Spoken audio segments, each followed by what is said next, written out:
Hello, boys, girls, and rabbits, and welcome to a bite-sized thumb together. My name is Andrew Fantasia.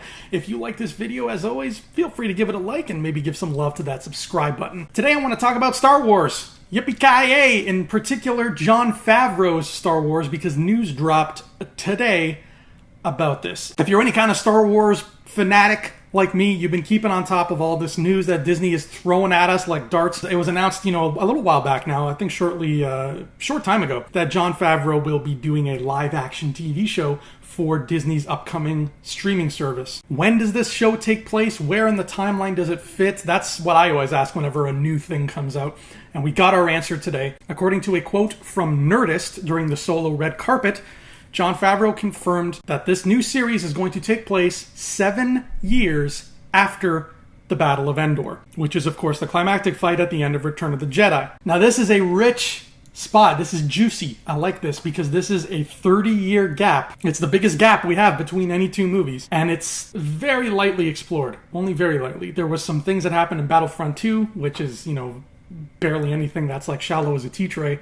And then there was Bloodline, and that's it. And then some Poe Dameron comic stuff, which takes place like a month before The Force Awakens. And now this news comes on the heel of that news we got a couple weeks back about Resistance, which is going to be the new Star Wars cartoon, which also takes place between Return of the Jedi and Force Awakens, except this one is much closer to Force Awakens. But with Favreau's story happening 7 years after Return of the Jedi, that gives us a lot of cool spots to play with, because there have been books that have chronicled that stuff lately. The Aftermath comes to mind. The final fight of the war between the Rebellion and the Empire. They've covered that now. It's over. The war is done. And that's like 2 years after the Battle of Endor. So to have this happen now, which is 5 years later, that can throw us right in the middle of the New Republic. And I think we can get a lot of cool stories out of this. But here's the thing. I can't speak for all of you, but I know what I want. And I think I know what a lot of people want, which is, what did Luke do? Where's Luke? Where is my boy Luke during this? We know he runs around looking for artifacts and shit. Eventually he gets really jaded after trying to start an academy and it goes horribly wrong. So are we getting Luke, Han, and Leia? Are we getting all our mainstay heroes in this show? I think we might get cameos. And the reason I think that is because of a comment that Jon Favreau made. Favreau has said that this show will feature all new characters, and that makes sense. Harrison Ford is not young, neither is Mark Hamill, and unfortunately we don't have Carrie Fisher, so there's only so much they can do with this. Favreau has also mentioned that the show will have characters who will be brought to life using the same kind of visual effects that he used for the Jungle Book. So characters, creatures, all that, a lot of nice visual effects. As much as I did not like that Jungle Book movie, the visual effects were top-notch. So that gives me reason to consider that just maybe, at some point, not in a starring role, but maybe in like one episode, maybe the premiere, because usually to get people excited, they would do this in a premiere. We see Luke and Han and Leia digitally recreated using this outstanding technology from the Jungle Book. Look at Marvel's Agents of S.H.I.E.L.D. In the very, very first episode of Marvel's Agents of S.H.I.E.L.D., there was a lot of reference to the Avengers. There was a lot of reference to the lore set by the movies. And they even managed to get Samuel Jackson in there to cameo as Nick Fury because it was the first episode and they wanted people to watch. And, no offense to the cast of Agents of S.H.I.E.L.D., but they knew you'd have a lot better chance of getting people to watch that show if there was an Avenger in it. So I think that they could follow the same kind of formula here. Yeah, you'll have new characters played by new people, what have you. There'll be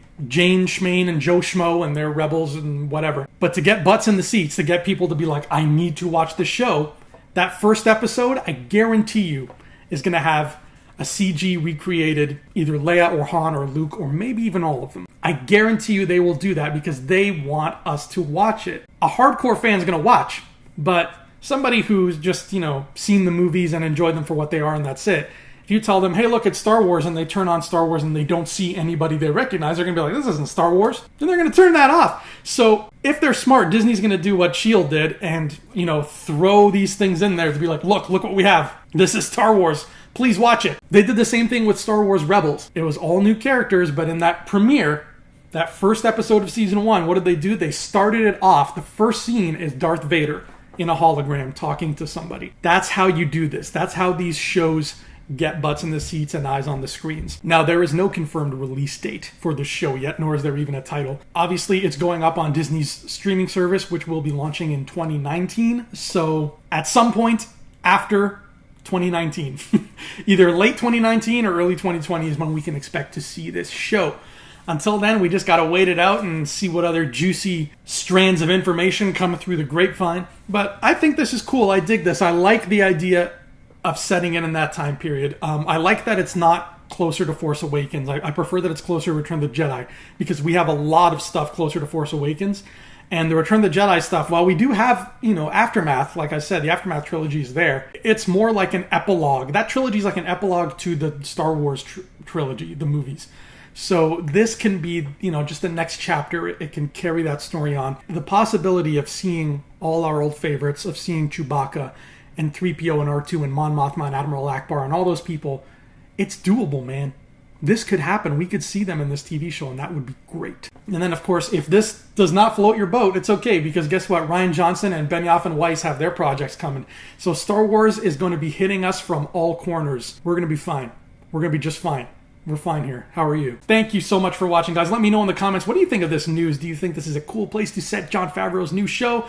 Or would you rather they set it, between other things? I'm very content with this news. They couldn't have picked a better spot for a TV show, as far as I'm concerned. So that is a bite-sized thumb together. I'm Andrew Fantasia. Thank you so much for watching, and I'll see you all next time. Until then, adios.